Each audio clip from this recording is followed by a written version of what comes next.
Mavzu yo'ldosh shakllanishida dastlabki a'zolarning roli, umurtqali va umurtqasiz hayvonlar rivojlanishi misolida embriogenez xilma-xilligining filogenetik asoslari. Mavzuning mundarijasi.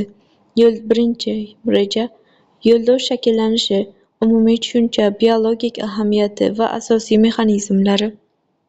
Ikkinchi reja dastlabki a'zolar, umurtqali va umurtqasiz hayvonlar misolida tahlil. Uchinchi reja embriogenez xilma-xilligi, turlarning rivojlanish jarayonlari va farqlari. To'rtinchi reja filogenetik asoslar, yo'ldosh shaklanishining tarixiy va evolyutsion konteksti. Beshinchi reja o'xshashlik va farqlar, umurtqali va umurtqasiz hayvonlar misolida qiyosiy tahlil. Yo'ldosh shakllanishi. Umumiy tushuncha. Yo'ldosh homilaning ona organizmiga bog'liq holda rivojlanishi va oziqlanishini ta'minlovchi maxsus moslashgan to'qima. Bu organ embriogenez jarayonida shakllanib, gaz almashinuvi, oziq moddalar transporti va chiqindi moddalarini chiqarib yuborishni amalga oshiradi. Oziqlanish. Ona organizmi ona qonidan homilaga glyukoza, aminokislotalar va minerallar o'tkaziladi. Gaz almashinuvi. Kislorod homilaga, karbonat angidrid gazi esa ona organizmiga o'tadi. Himoya. Immunologik to'siq sifatida ishlaydi va antitanalarni o'tkazadi. Gormonlar. Progesteron va estrogen ishlab chiqaradi. Yo'ldosh shaklanishining biologik ahamiyati. Xo'sh, nima uchun yo'ldosh muhim? Yo'ldosh evolyutsion jihatdan eng murakkab va ixtisoslashgan organlardan biri hisoblanadi. U homilaning omon qolishi va sog'lom rivojlanishi uchun zaruriy muhitni yaratadi. Homilaning immunologik rad etilishidan himoya qiladi. Ona va homila orasidagi gomeostazni saqlaydi. Endokrin funksiyalarni bajaradi. Yo'ldosh turlari. Epitelial cho'chqa, ot eng oddiy tur. Sindesmoxorial qo'y, echki, o'ta murakkablik. Endotelial it, mushuk, chuqurroq aloqa. Gemoxorial odam, sichqon, to'g'ridan-to'g'ri qon bilan aloqa. Gemoxorial yo'ldoshning eng samarali oziqlanish va himoya imkonini beradi. Dastlabki a'zolar, umurtqali hayvonlar misolida. Umurtqali hayvonlarda embriogenezning dastlabki bosqichlarida amnion, xorion va allantois kabi ekstraembrional pardalar shakllanadi. Bu pardalar keyinchalik yo'ldosh tuzilishining asosini tashkil etadi. Amnion homilani o'rab turuvchi suyuqlik to'la bo'shliq, mexanik himoya va normal rivojlanish muhitini ta'minlaydi. Xorion eng tashqi parda bo'lib, ona to'qimalari bilan bevosita aloqada bo'ladi va yo'ldosh shakllanishida asosiy rol o'ynaydi. Allantois chiqindilarni to'plovchi va qon tomirlarini o'stiruvchi dastlabki organ. Evolyutsion jihatdan qadimgi struktura. Sariq xaltasi dastlabki oziq manba sifatida ishlaydi. Umurtqasizlarda bu funksiya ancha muhim hisoblanadi. Dastlabki a'zolar, umurtqasiz hayvonlar misolida. Umurtqasizlarda ekstraembrional tuzilmalar. Umurtqasiz hayvonlarda haqiqiy yo'ldosh mavjud emas, lekin parallel funksional tuzilmalar kuzatiladi. Bu tuzilmalar mustaqil evolyutsiya natijasida yuzaga kelgan. Konvergent evolyutsiya misollari. Skorpionlar tirik tug'ish, ona ovqat hazm qilish organi orqali oziqlanish. Ba'zi baliqlarda akulaning ayrim turlari homila ona organizmida rivojlanadi. Embriogenez xilma-xilligi. Asosiy bosqichlar. Embriogenez urug'lanishdan to organizmning to'liq shakllanishigacha bo'lgan jarayon. Bu jarayon turli taksonomik guruhlarda sezilarli farqlarga ega bo'lsa-da, unda universal qonuniyatlar mavjud. Parchalanish. Zigota ketma-ket bo'linadi va blastula hosil bo'ladi. Gastrulyatsiya. Germ qatlamlari ektoderm, mezoderm va endoderm hosil bo'ladi. Urug'lanish. Yumurtaning spermatozoid bilan birlashishi. Organogenez. Germ qatlamlaridan a'zolar shakllana boshlaydi. Ushbu 4 bosqichda barcha hayvonlarda kuzatiladi, ammo har bir bosqichning muddati, intensivligi va morfologiyasi turga qarab keskin farq qiladi. Bu farqlar filogenetik tarixni aks ettiradi. Parchalanish turlari va ularning ahamiyati. Zigotaning dastlabki bo'linishlari. parchalanish, to'g'ridan-to'g'ri sariqning miqdori va taqsimlanishiga bog'liq. Bu bosqich keyingi rivojlanish xususiyatlarini belgilaydi. Holoblastik, ya'ni to'liq sariq oz bo'lganda, dengiz skripllari, sut emizuvchilar hujayra bo'linishi butun zigotani qamrab oladi. Meroblastik, qisman sariq ko'p bo'lganda, qushlar, sudralib yuruvchilarda uchraydi, faqat sitoplazma qismi bo'linadi. Diskoplastik, baliqlar va qushlarga xos, faqat blastodisk bo'linadi, sariq bo'linmaydi. Spiral parchalanish, ko'pgina umurtqasizlarda, mollyuskalar, annelida bo'linish o'qi qiya bo'ladi. Gastrulyatsiya universal jarayon, xilma-xil shakllari. Xo'sh, gastrulyatsiya nima? Gastrulyatsiya blastuladan 3 qatlam hosil qilish jarayoni: ektoderma, mezoderma va endoderma. Bu qatlamlar barcha organlarga asos bo'ladi. Xo'sh, bu qavatlardan qaysi organlar shakllanadi?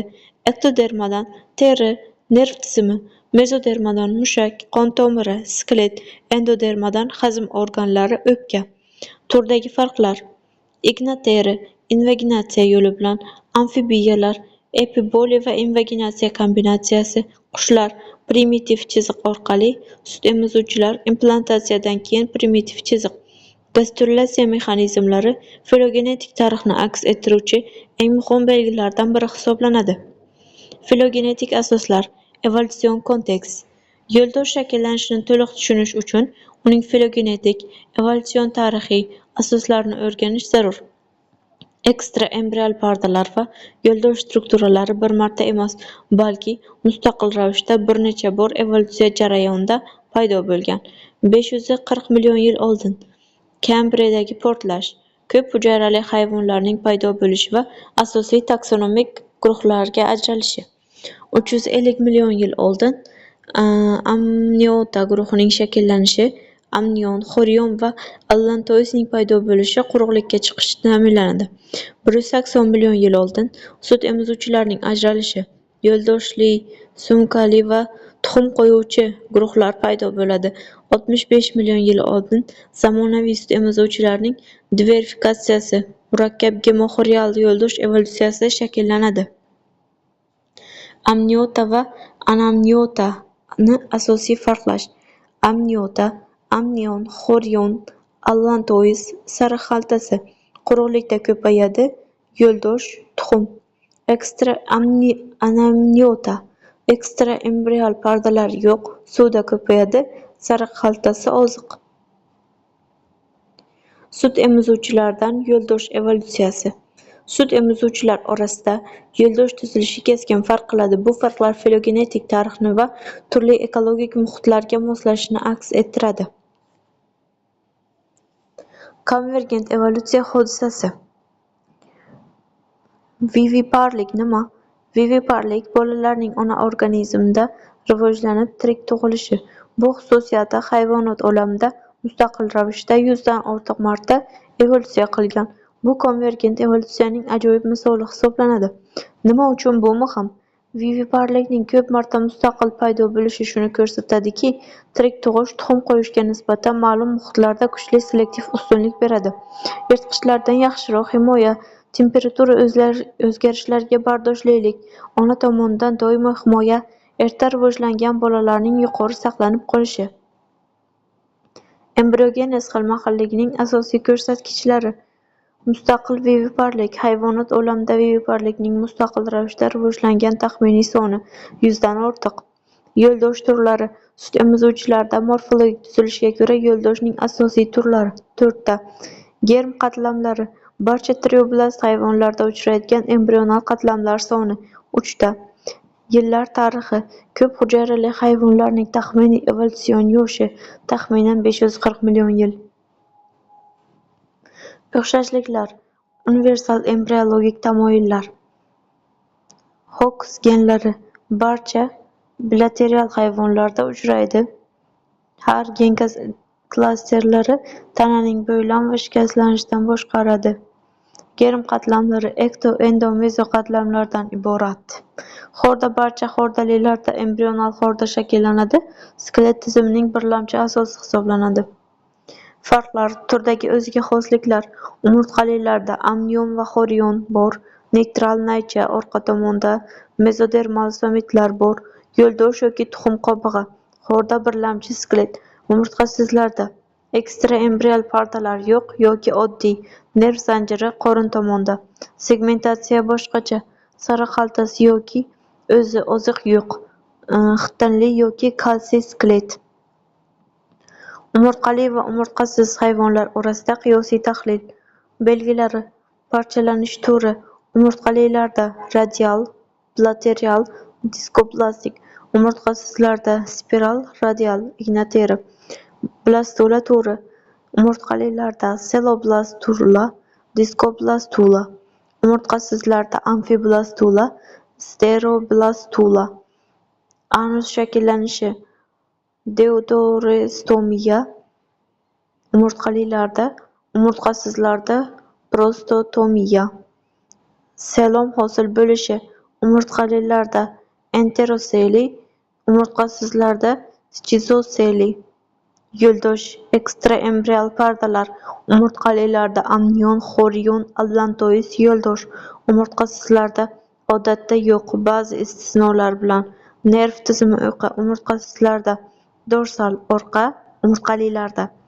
Umurtqasizlarda ventral qorin yoki diffuz. Evolyutsiya va rivojlanish biologiyasi. Evo-devo evolyutsion va rivojlanish biologiyasini birlashtirgan zamonaviy fan sohasi. Bu soha embriologik xilma-xillikning molekulyar asosini tadqiq qiladi. Tollbox genlari